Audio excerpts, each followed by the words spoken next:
was upset because, unfortunately, dozens of toddlers injure themselves, even kill people with guns, because, unfortunately, not everyone who has loaded guns in their homes takes appropriate precautions. But there's no doubt that I respect the Second Amendment, that I also believe there's an individual right to bear arms. That is not in conflict with sensible, common sense regulation. All right, ladies and gentlemen, I welcome you back. That was one of the most bizarre answers, and of course, no media scrutiny on it. Hillary Clinton saying she disputed and disagreed with the Heller decision, which was the right for individuals to own and carry weapons in Washington, D.C., because of toddlers, people not storing their guns properly, and toddlers are killing people.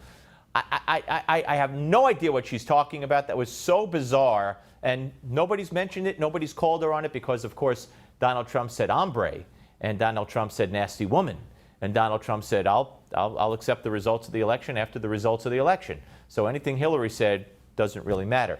Joining me on the panel, Julio Rivera, Newsmax insider, conservative activist, and host of the Julio Rivera Show on Lanterns Radio Network, and Jim Hoft, founder of thegatewaypundit.com, conservative blogger and investigative reporter. Well, gentlemen, very interesting conversation with Pat Buchanan, who said that he thought it was Trump's best debate yet, and that Hillary was, back on defense, and the establishment is in panic mode over what Trump said about accepting the results. So let's start with you, Jim.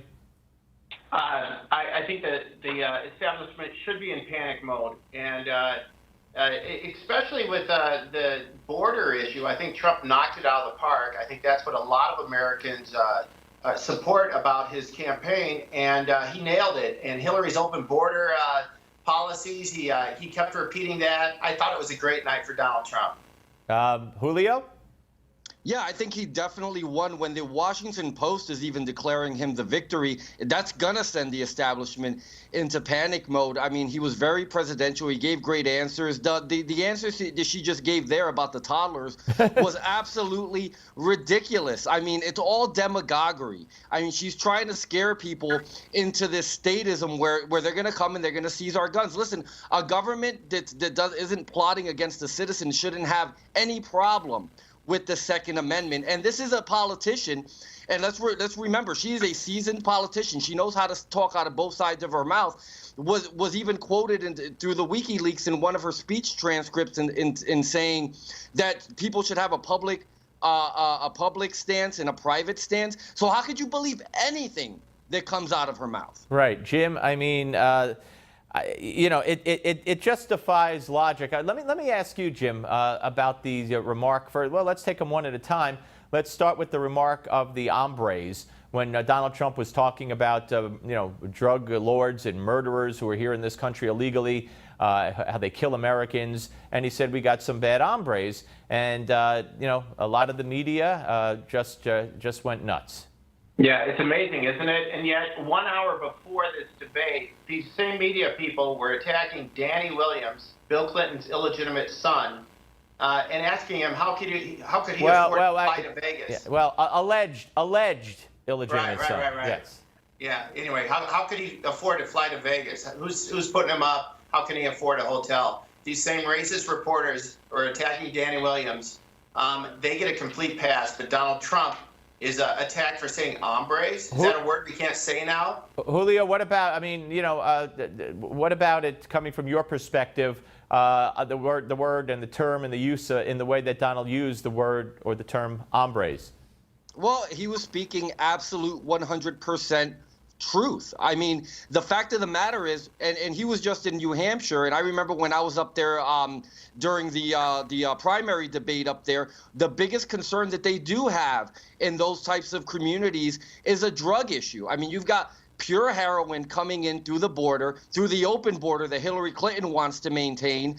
He's basically expressing what the issue is because the media is covering this up so they can go ahead and push this open border agenda. People are dying because of drugs that are coming in. It's gang members that are coming in. Obviously, not everyone that's coming in is a banger and a gang member, but this is like, like the Skittles thing. I mean, there are some poison Skittles in that bag coming in through that border, unfortunately, and it's leading to the death of a lot of young Americans. And we have to stop it. We've got to get the criminals out immediately.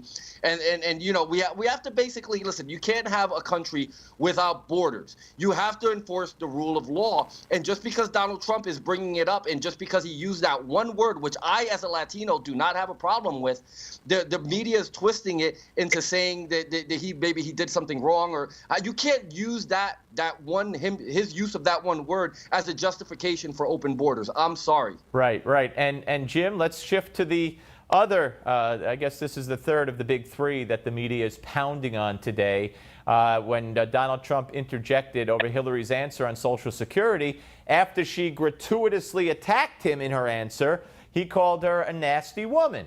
Now, explain to me how I thought all these, the glass ceiling is gone, or she's broken it, and she's the first female presidential candidate, and women could do anything men could do, and she's the smartest woman in the world. So why can't he call her a nasty woman? She could call him a nasty man, and nobody would say anything.